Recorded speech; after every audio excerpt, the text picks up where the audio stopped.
Hi, home cooks! Today I'm in the kitchen making a rich and creamy plant-powered asparagus risotto. Rice is one of my favorite dinners, especially this quick and easy risotto because it tastes so rich and hearty, while being full of vegetables. It really brings together those rustic and refined flavors. And we're gonna add in some mushrooms and toasted cashews to round out the textures.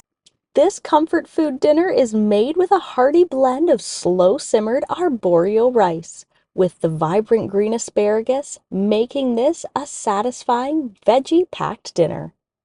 Tender asparagus spears, sautéed mushrooms, and crunchy nuts are the perfect combination of flavors and textures. And since risotto cooks in about 30 minutes, all you need to do is slowly stir in all the flavors. So let's get into the kitchen. This is how I make asparagus risotto. The first thing I'm going to do is prepare the vegetables. Wash and remove the woody ends from one bunch of asparagus.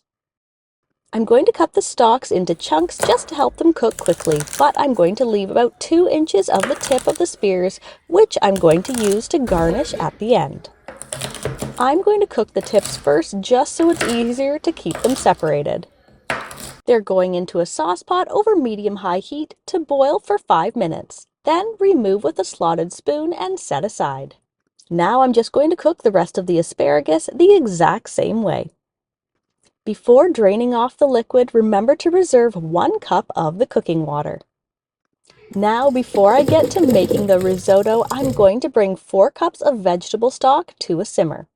This is what I'm going to be stirring into the rice. It's going to slowly get mixed into the rice and needs to stay just at a simmer during the whole process. Now, over medium heat, I'm going to lightly fry 1 minced shallot in 2 tablespoons of olive oil. After it starts to soften, I can add in 2 cups of arborio rice. Fry this along with the shallot for about 2 minutes. Then ladle in a half a cup of the hot stock and stir into the rice. I'm just going to stir slowly for a few minutes until the stock is absorbed. Then ladle in another half cup of hot stock and stir again until the rice absorbs all of the liquid. During this whole process, I'm just going to keep ladling in stock and stirring the rice until all of the stock is in and the rice is fully cooked and tender. This should all take about 20 minutes. The best type of rice to use for risotto is arborio. This rice has a high starch content. It slowly releases the starches, creating the uniquely creamy, rich texture. It absorbs all the flavorful liquid as you stir without getting mushy, but instead becomes tender yet firm, similar to al dente pasta. Now, as my rice is cooking, I'm going to continue on with the asparagus. In a bowl with the chunks of soft, cooked asparagus, drizzle in a tablespoon of olive oil and season with a half a teaspoon of salt and a 1/4 teaspoon of pepper. I'm just using an immersion blender here to puree everything together. If you don't have a stick blender, you could also use a food processor or a different type of blender for this. Now I can add the asparagus puree to the pot with the rice. I'm going to stir this bright and vibrant green puree just like we did with the stock. This is going to add a ton of creaminess and flavor to the rice.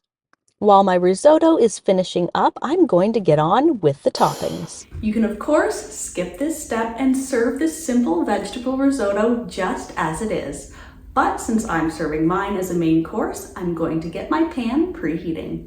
I'm going to fry 1 pound of sliced mushrooms in a little olive oil until browned on both sides. I'm using oyster and shiitake mushrooms today, but use whichever ones you like. Even sliced button mushrooms will work perfectly for this recipe. Once browned, remove the mushrooms and set them aside. Now that the mushrooms are browned, I'm going to just lightly toast in the same frying pan a half a cup of cashews. I'm just shaking them around so they toast and color evenly. This only takes a minute or 2. Now everything is ready to plate up. Right before serving, I'm going to sprinkle in a half a cup of grated parmesan cheese. Then give it a taste and adjust the salt and pepper. Garnish the top of this vibrant, creamy risotto with the mushrooms, toasted cashews, and reserved asparagus tips. This is such a great, hearty, comforting meal full of vegetables and vibrant, fresh flavors. The toasted cashews and brown mushrooms really round out the rich, rustic, and woodsy flavors. Enjoy! If you're a fan of deliciously simple vintage recipes and old-fashioned skills, then you'll want to check out this next video. Thanks for stopping by.